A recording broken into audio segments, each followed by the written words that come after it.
Yeah, good morning, everybody. Back into February, so here we kind of go. Really, all year, I guess you set yourself up to be playing meaningful games. Late February, obviously, early March. I think we're in that situation. Great opportunity and opportunities in front of us, but felt good about obviously the win the other day against the quality Kansas State opponent, and just a lot of respect for them and a talented group. So I thought I don't know if that was our best game, but it was probably pretty close to. I thought we were pretty complete, especially after the first quarter. But we weren't bad in the first quarter. It was just a little more back and forth.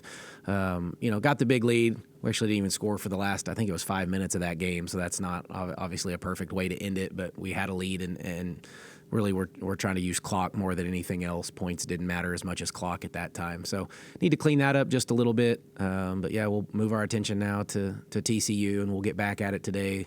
We did take a couple days off, which you don't get to do this time of year either, and kind of hopefully hadn't seen them, so hopefully we're in good spirits today and ready to go get another top 10 team or a top 10 team in TCU on the road that we need to figure out, again, how to kind of see what we can do there. So I'm excited for the opportunity in front, and then we'll have 3 games in 6 or 7 days, however you want to look at it, to finish before we head to the conference tournament. So a lot to play for, and we're in a good spot. How unusual, but how important is it to maybe just get a little bit back in your legs before the final charge? Yeah, probably pretty important. I always kind of judge it based on how many kids I see in and around the facility on those days off. Training room, I did not see a ton of them, and that's okay. They probably needed, Coach Kellogg probably needed it a little bit as well, but they got treatments and massages, and, we're in the training room and healing up in some few areas. So, some of them may need a mental break as well. So mental, physical, just get away from it, reset, and then hopefully we're back in great spirits today. TCU, kind of like you, terrific at home. I don't think they've lost at home this year. Is that right? Don't believe so. Don't think so. What do you see from them? What makes them so good as you start digging into them? Yeah, a lot. They're just complete. Obviously, a fantastic post player in Prince. They're a elite guard play. They shoot it. They share it. High assists, high percentages all over. Very efficient offensive basketball team. Really good defensive. I think they're like the maybe third best defensive team in our league as well. So they're probably not getting as much credit on that end, maybe, from what you hear so much about Van Lith and Connor and Prince and some of those guys. But and you think of them as offensive players. But, I think Prince leads our league in block shots, and they average 6 as a team. And Eminopu's like their 4 player, who's just a really, really good fit for what they do and makes threes and defends and has a lot of toughness. So they're veteran, they're old, they've played in a bunch of big-time games, maybe not all at TCU together, but, at their respective schools previously. So, yeah, they have some of the best wins in our league early with the Notre Dame win and NC State win. So high-powered offensively and pretty dang good, if not elite on the defensive end. It wasn't that long ago, really, when NBA teams created I don't know what you call it, a talking point with the way they constructed the super teams and that kind of thing. Is TCU kind of almost a college version of that with their big 3? Oh, I mean, yeah, they're really talented. Now, how it was formed, I don't know. They have some name recognition, so that may be why you're asking that more than anything else in women's basketball, because a lot of people across the country know of Sedona Prince and Haley Van Lith, and our league found out pretty quickly what Madison Connor was about, a year ago, and she had a great year and is having another really, really good year. So, I think it starts probably with those 3 because of the years either they're having or what they've done in their careers. But, yeah, so I don't know if we're in this super team stuff or you've got to have the 3-headed monsters or whatever. I don't know if that's where we're at yet. But certainly there's some firepower at TCU. The 3-point shooting, is that the major? I mean, obviously Connor is the bulk of that, but, they've got a couple other. No, yeah, they all shoot. No, they shoot it at about every. Sedona doesn't shoot a ton of them. She has the ability, I guess, to step out and shoot it, but that's not necessarily what she does. But, yeah, the rest of them can shoot it, but they, Van Lith can shoot it. Connor does. Eminopu does. They bring some kids off the bench that do. So, yeah, they're not like Kansas State. They're a little different, but somewhat kind of, they've got size on the interior, although the size plays differently. They've got guard plays a little different, but they're all talented and they can shoot it. And they have some length in certain positions. So, yeah, quality.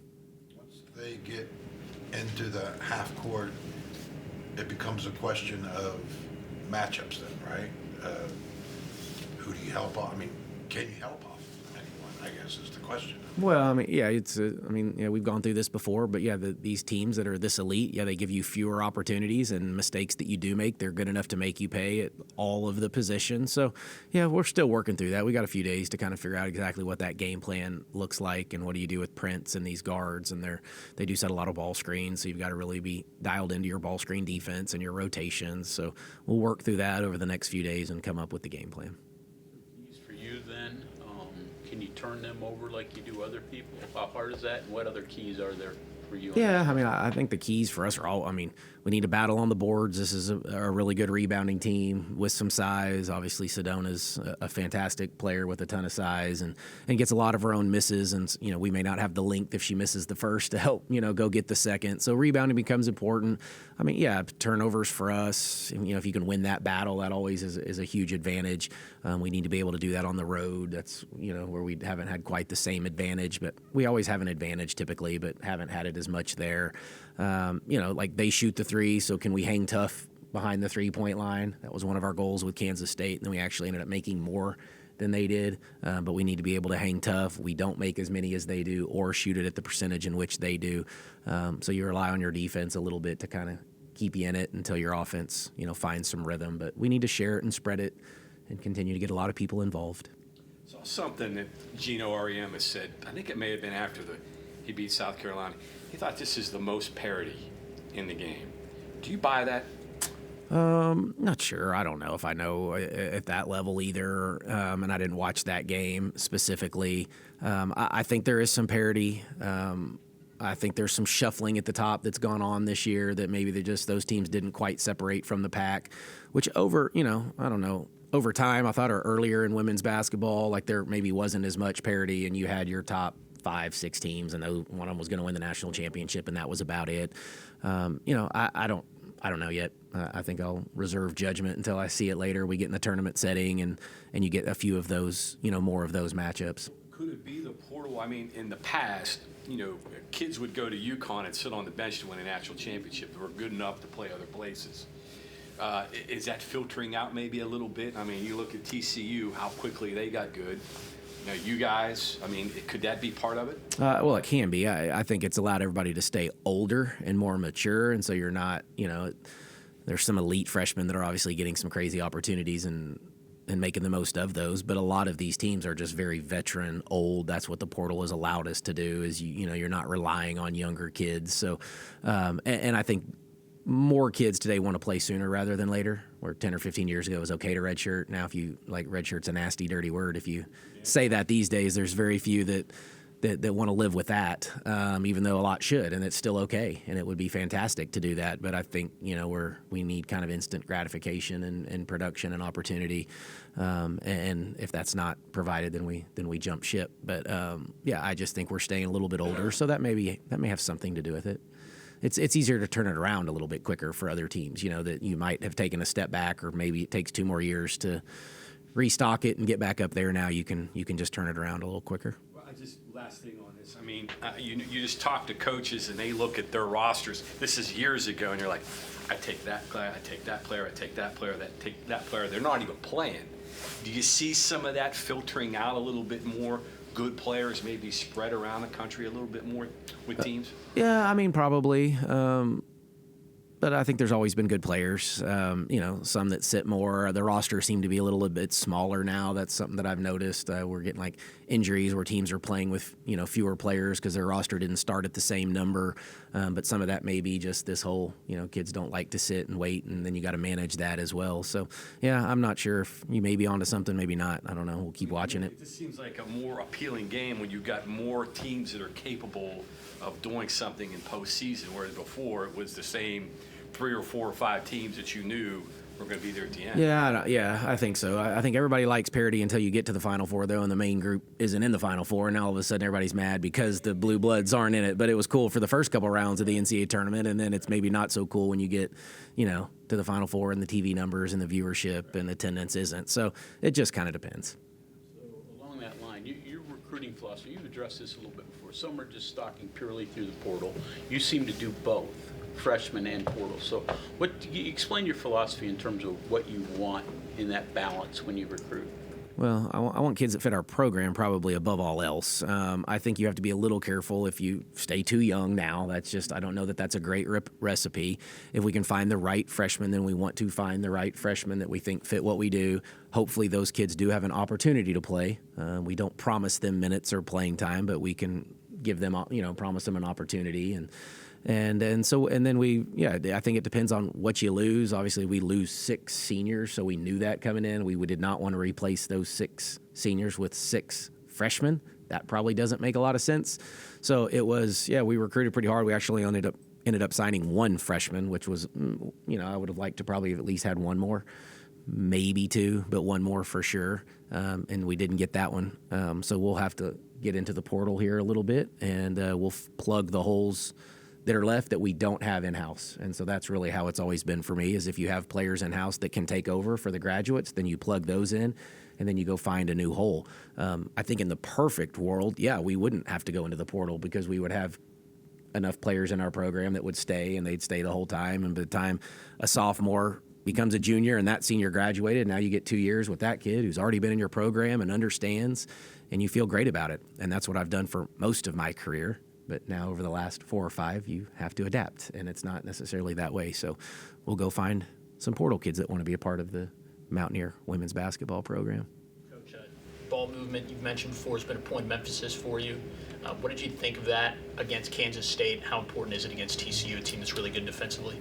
I thought it was better. I thought it's been better the last couple games, so we've actually got to celebrate that one and cut up some clips and show them like what this can look like when we do share it and move it and give up the good ones to get the great ones, and so we've had to have some difficult conversations, and some kids have had to watch themselves maybe take what looks like, I hate to use the word selfish because we don't have selfish players, but maybe not the best shot we could get as a team.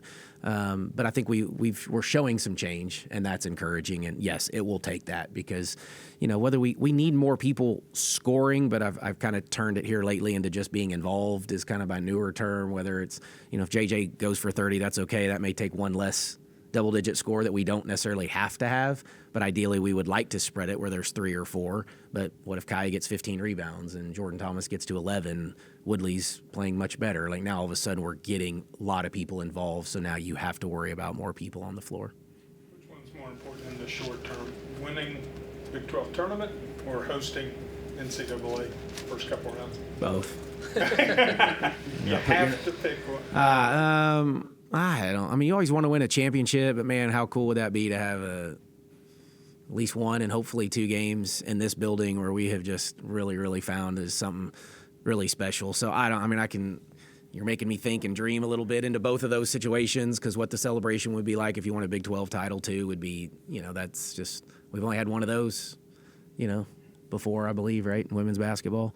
And I don't know, have we hosted before? No.